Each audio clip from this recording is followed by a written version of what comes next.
Right, we're back, lads. Nothing interesting happening today, but I'm just giving you an update of what happened yesterday, what I'm doing today, and obviously where things are at with the businesses in life. So yesterday, there was no cleans on, but like I said, I was trying to build an automated quoting software where instead of me going to Google Maps, putting the postcode in, asking the customer what the property type is, asking them how many Velux windows they've got, whether they've got a conservatory or an extension, and then pricing up based off my price list, I want it to be all automated, and I've built that.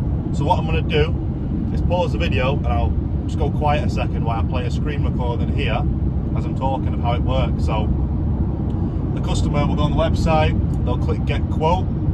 From get quote, you'll see that the minimum spend is a 3-bedroom semi-detached, so they'll click on there if they've got anything smaller and go through there. But they select the property type, select how many bedrooms, additional stuff like extensions, conservatories. They can add the amount of Velux windows they've got, select whether they want a 4 or 8 weekly round, and then they put the details in, it generates the price, they agree to the terms and conditions, which they have to do and they have to read on the website in order to get a quote. So that's my ass covered for charging full price for back gates being locked and charging full price for windows being left open going forward. When they agree to get the quote, it generates them the price. If they like the price, that then gives them the link to Sam to go cardless and put themselves in. And all I've got to do is link it to my squeegee, which is really cool. But if they generate a price and don't book in to go cardless, for whatever reason they don't like the price, it sends it to a spreadsheet, so I have the contact details to ring them at a later date and ask what went wrong, do you not like the price kind of thing, and try to sell them on the phone. Yeah, pretty cool setup. Took all day to sort out and get it into the website. Jamie's then updated my website, made it look a bit more professional, tweaked a few things, terms and conditions, frequently asked questions and stuff like that. And yeah, money is running low because it's coming towards the end of the last leaflet campaign now, so I've just contacted a few old contacts, doing a few deals on the leaflets, 15% off all my services. If people want to go ahead of that, I still profit well off that. It just does well for the customers, giving them a discount. So, but a few messages this morning, a couple of emails I've sent out, then over today and tomorrow, because we're going to see my girlfriend, I won't be on the window, so I'll have time to contact do admin, ring the warmest leads out the bunch that showed interest over the past week or two, and try to close in on this 50% discount. Yeah, next week, Monday through to Friday, we've got a full week of maintenance cleans from last month that are like, obviously it's the second time round, so I've made them some like thank you for choosing us, we appreciate your custom cards. On the back it's like a review goes a long way for the future of our business, and it's a QR code for, it's going to go off.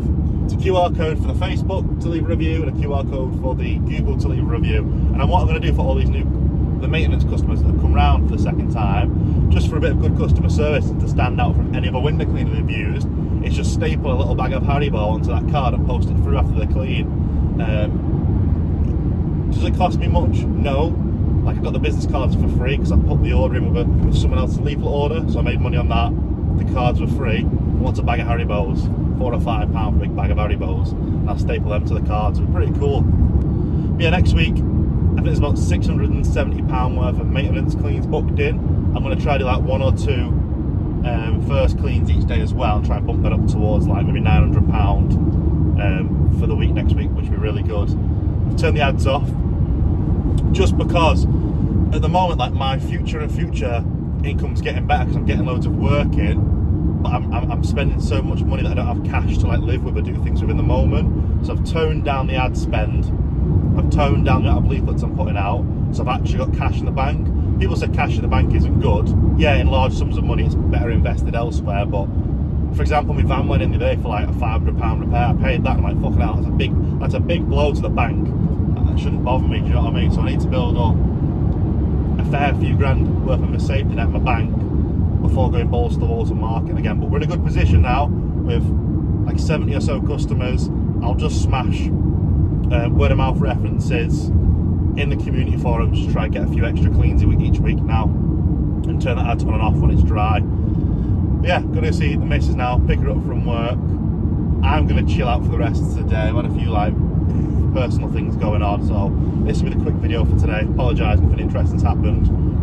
Tomorrow I'll take you with me to London on the train, go out for a bit of food, walk down the Thames and stuff like that. So I'll take you with me on the phone, pretty interesting. And then Saturday and Sunday, I'm going to make a video that's not like a day in the life vlog related.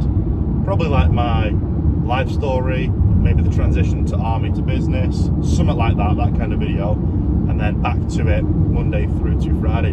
Busy with work. And I'll keep you updated if I close any of these leaflet leads over the next couple of days too. But yeah, that's all from me now. Catch us tomorrow.